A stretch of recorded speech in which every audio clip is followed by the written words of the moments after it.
Welcome to Cardboard Content, where we aim to develop our skills and grow the competitive Commander community. Hey guys, thank you for joining me on another week here. I apologize for the delay of last week's video. I was at the Top Deck Invitational / Open.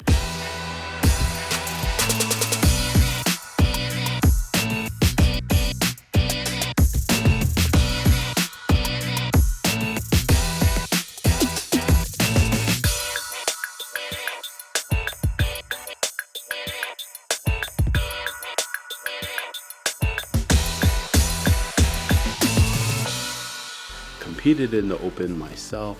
I'll give you an end game summation, more like a tournament summation after the game, which is right here. We have Brasher back with a starting hand of 7 playing Magda, and then Xavier playing Nadu, starting hand of 5. Then we have Magda again being piloted by Eddie, starting hand of 7. And then we have Carl on Talion, starting hand of 7 as well. Xavier has a pregame of a Gemstone Cavern, pitching a Mox Diamond. Brasher starts us off with a Mountain into a Soul Ring, into a Universal Automaton.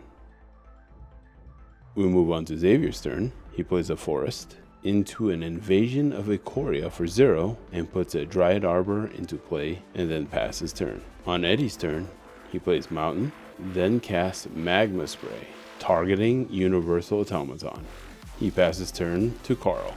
Carl plays Plaza of Heroes, then casts Jeweled Lotus into a Mox Amber, then casts a turn 1 Talion, naming 2, then passes turn to Brasher.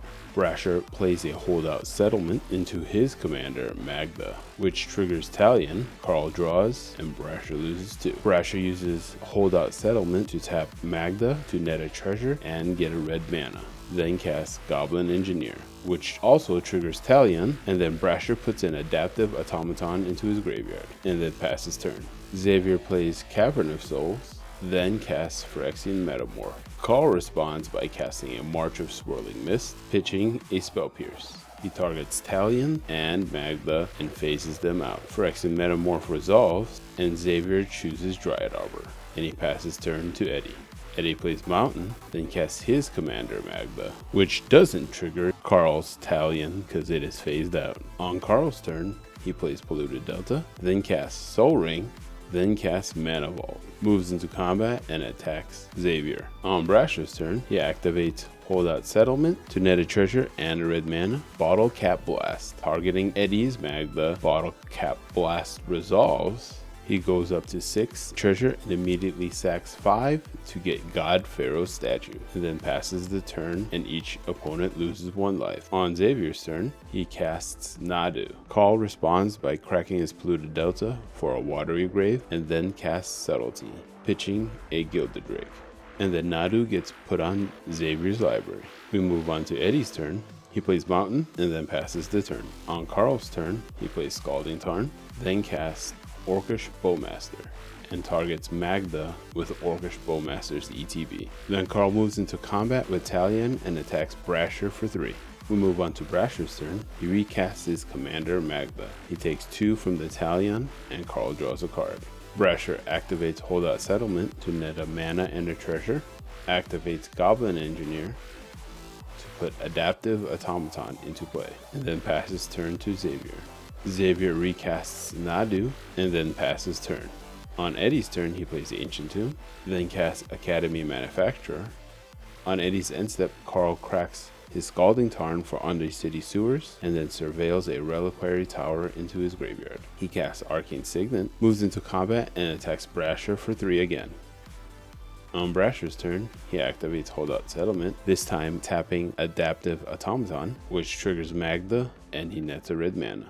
Hard casts Realm Scorcher Halakite, bargaining away one of the treasures for 2 mana and pings the Orcish Bowmaster. Then with the 2 remaining mana, he casts a Bloodfire Dwarf and a Ragavan. Moves into combat and attacks Eddie with his Magda. Eddie takes 3. On Brasher's end step, everybody loses 1 to God Pharaoh's statue. On Xavier's turn, he shocks in a Breeding Pool, then casts Finale of Devastation for 2. Carl responds with a Flusterstorm. Brasher responds with a Flare of Duplication, sacrificing his Goblin Engineer, puts into play a Dockside Extortionist, which nets him 6 treasures, then activates Magda's ability to get a Clock of Omens, which loops him to get infinite tap treasures, and then put his whole deck into play, which allows him to make more treasures, but this time untap, and he sacrifices them all and uses Realm Scorcher Halkite to ping down the board.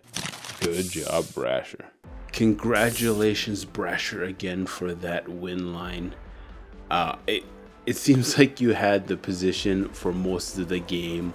Carl tried to control you and other players a few times there, but it seems like you had the positioning for most of the game there. Endgame summation, I want to say, Carl, a good general rule of thumb is if it's not gonna win them the game, you shouldn't use your interaction. Xavier had no cards in his hand, and I don't think you needed to use this March just to have him stop you from copying your Talion or any other cards. In fact, probably would have helped the situation there. Xavier, after he swirled both those creatures and phased them out, you had an option to copy the Goblin Engineer, which would have been ideal for you if you would have copied it, got the ETB, bend a 0 equipment that you could have welded in because you had your gemstone that produced any mana, and you could have just tapped it for a red, and you could have just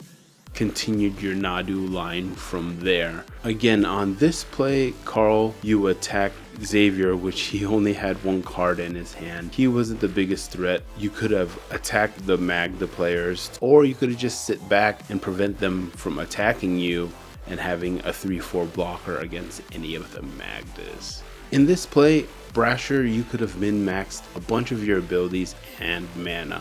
You had a automaton in the bin, and you had an active Goblin Engineer. If you would have put that into play and then used Magda's ability with Bottle Cap Blast by tapping it for part of the cost, getting the 1 treasure would net you neutral and got you a bonus treasure for tapping it. So that's a missed opportunity there. And then after that, you could have got enough mana at that point, or I should say enough treasures, just to put into play the Clock of Omens and win throughout there. There was probably no point in staxing out the game when you could have just went for a straight win line right there. In my opinion, what will get a player better is a threat assessment. Seeing what deck is about to pop off, where to put your damage at certain times of the game, when to hold back certain counter spells and interaction pieces, which I did, in my opinion, a relatively good job at the top deck open. Unfortunately, what I think I lacked in was the politicking, the yapping towards other players. I haven't been to an event since late 2023, so it's been quite some time since I've been at an event, and this was by far the largest, if not the largest, cEDH event that has happened. We had so many great players and so many people that I got to meet. The event was great. Got to make a bunch of new friends, but overall I had a pretty great time. It was very good and would definitely do the event again. Speaking of events, we have our next event coming up Saturday, October 12th at Darkside Games. Check out darksidegames.com down below, also topdeck.gg for a link to registering for the event. If you want to learn how to yap your way to victory like the game you just watched, you can check out an uncut version by joining us on Patreon. They have access to the game uncut and with audio from their game. So if you want access to that video, you can join them like these guys.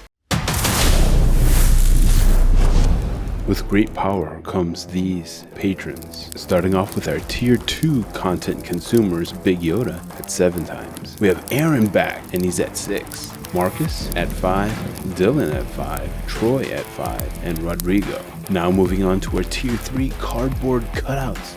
Wong at a whopping 10, Matt at 9, Albert at 8, and Joyner at 4. Thank you everyone for your continued support. If you want to support the channel, please join us at patreon.com/cardboardcontent. See you at round 4 for more content.